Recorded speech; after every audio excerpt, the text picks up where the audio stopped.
What's the meaning of central nervous system?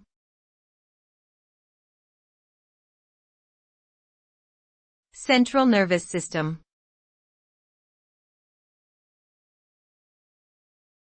Central nervous system.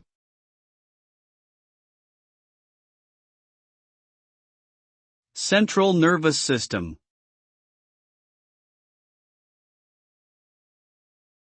Central nervous system.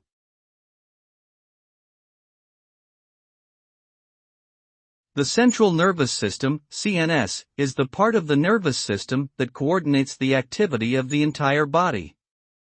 It's comprised of the brain and spinal cord, both of which are responsible for the integration and processing of information received from sensory organs and motor nerves. The brain controls consciousness, thought, memory, emotions, and other cognitive functions, while the spinal cord serves as a conduit for communication between the brain and the rest of the body. Together, the CNS plays a crucial role in maintaining homeostasis and orchestrating complex physiological responses to environmental stimuli.